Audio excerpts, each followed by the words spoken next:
इस वीडियो में हम संस्कृति की अवधारणाओं के रूप में एक और अवधारणा पर प्रकाश डालते हैं और वो है संस्कृति का संगठन या एकीकरण। जैसा कि हम जानते हैं कि संस्कृति की संरचना कई सांस्कृतिक तत्वों, संकुलों और प्रतिमानों से मिलकर बनती है और इन इकाइयों को संकलित कर देने मात्र से ही किसी संस्कृति का निर्माण हो ऐसा भी आवश्यक नहीं है, बल्कि उन इकाइयों में परस्पर एक दूसरे से अर्थपूर्ण ढंग से जुड़ा होना भी आवश्यक है। इकाइयों को केवल इकट्ठा करना संस्कृति को एकीकरण या संस्कृति के संगठन का स्वरूप प्रदान नहीं कर सकती। संगठन उसी स्थिति में होगा जब विभिन्न सांस्कृतिक तत्व, विभिन्न सांस्कृतिक संकुल, प्रतिमान एक अर्थपूर्ण तरीके से, एक अर्थपूर्ण ढंग से आपस में जब जुड़े होते हैं, उनमें एक संगठन जब हमें देखने को मिलता है। यहाँ हम एक उदाहरण ले सकते हैं कि जिस प्रकार से एक साइकिल है या घड़ी के पुर्जों को या एक कार के विभिन्न पार्टों को एकत्रित करने मात्र से वहाँ अर्थपूर्णता पैदा नहीं हो सकती है। एक ढेर मात्र लगाने से वहाँ न साइकिल की अर्थपूर्णता रहेगी, न घड़ी की अर्थपूर्णता रहेगी, न एक कार की अर्थपूर्णता रहेगी। अर्थपूर्णता उसमें, उस संगठन में, या हम कहें कि उस सामाजिक तत्व में जब भी आएगी जब उसके जो विभिन्न अंग हैं उनको अर्थपूर्ण तरीके से एक निश्चित क्रम में उनको आपस में जोड़ दिया जाए, उनको आपस में संबद्ध कर दिया जाए। तो कहने का तात्पर्य ये है कि सांस्कृतिक संगठन जो होता है, विभिन्न संस्कृति, विभिन्न सांस्कृतिक तत्व, विभिन्न सांस्कृतिक संकुलों को एक अर्थपूर्ण तरीके में जोड़ने से या एक दूसरे से संबद्ध करने से ही किसी भी संस्कृति में संगठन या एकीकरण की स्थिति पैदा होती है। जहाँ तक उद्विकासवादियों एवं प्रसारवादियों की बात है, तो उन्होंने सांस्कृतिक तत्वों के ऐतिहासिक अध्ययन पर बल दिया और इसके ठीक विपरीत एकीकरण या संगठनवादियों ने सांस्कृतिक तत्वों के प्रकारों पर अधिक जोर दिया। एकीकरणवादियों का मत है कि संस्कृति के प्रत्येक तत्व का कोई न कोई प्रकार अवश्य होता है और अन्य सांस्कृतिक तत्वों से भी उसका संबंध होता है। इसी कारण उस तत्व का संस्कृति में अस्तित्व पाया जाता है और सांस्कृतिक तत्वों के प्रकारों के कारण ही वे परस्पर संगठित या एकीकृत होते हैं। इसे ही उन्होंने सांस्कृतिक संगठन या एकीकरण की संज्ञा दी। उनका ऐसा मानना है कि कोई भी संस्कृति है, उसके विभिन्न सांस्कृतिक तत्व हैं, उनका कोई न कोई संस्कृति में प्रकार अवश्य होता है। ऐसा संस्कृति में कोई सा भी तत्व नहीं होता जो निरर्थक है, जो जिसका कोई प्रकार नहीं है और वो संस्कृति में मौजूद हो। इनका मानना है कि संस्कृति का तत्व वही मौजूद रह सकता है किसी संस्कृति में जो कहीं न कहीं किसी न किसी रूप में वह मानवीय आवश्यकताओं को पूरा करता हो, उसका कोई प्रकार हो, उसका कोई लाभ हो, उसका कोई महत्व हो, वही किसी भी संस्कृति में वह मौजूद रह सकता है। और जब सांस्कृतिक तत्व अपना महत्व खो देता है तो वो धीरे धीरे वो सांस्कृतिक तत्व भी उस संस्कृति से बाहर हो जाता है। और इसके लिए वो उदाहरण देते हैं कि जिस प्रकार से शरीर के अंगों का एकीकरण होता है उसी प्रकार से सांस्कृतिक तत्वों का एकीकरण होता है। लेकिन इतना ही आवश्यक है कि जिस प्रकार के शरीर की जो विभिन्न अंगों में जो एकीकरण है, उससे कहीं सांस्कृतिक एकीकरण जो होता है वह उससे शिथिल प्रकृति का होता है। तो कहने का तात्पर्य है कि संस्कृति संगठन में एक मानव शरीर या एक प्राणी शरीर की जो बात कही है कि एक प्राणी शरीर में, मानव शरीर में जो शरीर के जो विभिन्न अंग हैं उनमें भी हर अंग का कोई न कोई प्रकार होता है, कोई न कोई कार्य होता है, कोई न कोई महत्व होता है, इसीलिए वो शरीर में मौजूद होता है। ठीक उसी प्रकार से संस्कृति भी विभिन्न अंगों से निर्मित होती है, विभिन्न सांस्कृतिक तत्वों से निर्मित होती है, संकुलों से निर्मित होती है, प्रतिमानों से निर्मित होती है। तो कहीं न कहीं उनका भी संस्कृति में कोई न कोई प्रकार रहता है, और वो जो प्रकार है वह संस्कृति को एक संगठित करने का कार्य करता है। तो इसके बारे में भी यहाँ लोगों ने जो प्रश्न किया कि यह संस्कृति में जो संगठन जो पाया जाता है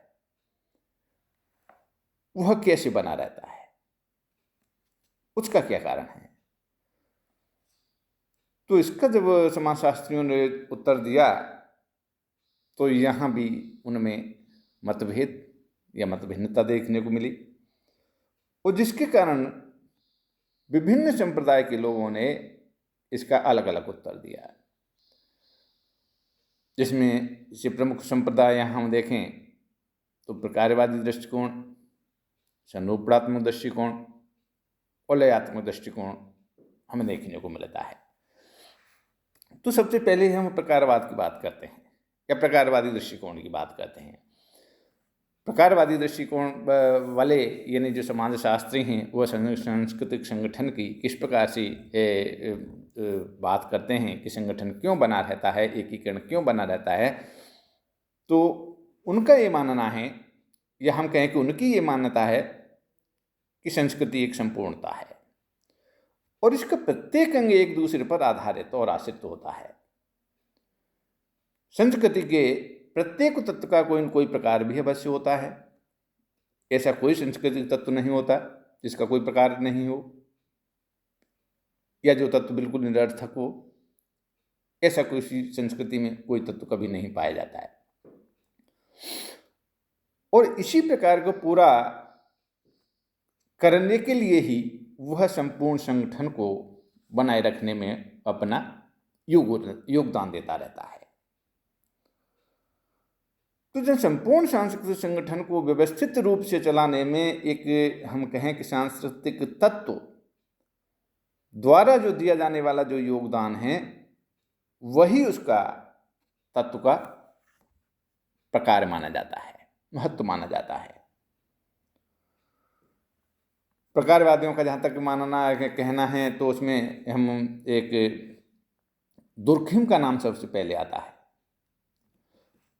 और दुर्खिम ने प्रकारवाद की अवधारणा का समर्थन किया और उनकी रचनाओं में भी हमें प्रकारवाद काफ़ी कुछ देखने को मिलता है। इसमें मेलिनोवस्की या रैडक्लिफ ब्राउन, जहाँ तक हम वर्तमान की बात करें तो इन प्रकारवादियों के नाम सबसे पहले आते हैं। और इनकी मान्यता ये है कि प्रत्येक संस्कृति में आंतरिक संगठन देखने को जो मिलता है इसमें सभी इकाइयाँ एक संपूर्णता में बंधी होती हैं। संस्कृति में एकता या संगठन जब क्यों होता है इसका उत्तर मेलिनोवस्की और रैडक्लिफ ब्राउन ने अपने अपने तरीके से दिया, भिन्न भिन्न तरीके से दिया। यहाँ इनके यानी मतों में भिन्नता पैदा हो गई। प्रकारवादियों में भी आपस में यानी मतभेद पाया गया। उसमें जहाँ तक मेलिनोवस्की की जहाँ तक बात करते हैं तो मेलिनोवस्की का मानना है कि संस्कृति मानव की शारीरिक और मानसिक आवश्यकताओं की पूर्ति करती है। मनुष्य का अस्तित्व बनाए रखने के लिए उसे आवश्यक है कि वो प्राणी शास्त्रीय एवं सामाजिक आवश्यकताओं की पूर्ति करे। तो मेलिनोवस्की ने मानव की जहाँ तक है 6 या 7 मूलभूत आवश्यकताओं की बात कही कि एक मानव की जीवित रहने के लिए उसकी 7 मूलभूत जो आवश्यकताएं हैं वो कोई भी संस्कृति उसे पूरा करती है, और कहीं न कोई तत्व उस आवश्यकता को पूरा करता रहता है। जिनमें 7 जो आवश्यकता हैं, शरीर है, शरीर पोषक है, उत्पादक है, शारीरिक सुख है, सुरक्षा है, गति है, वृद्धि है तथा स्वास्थ्य है।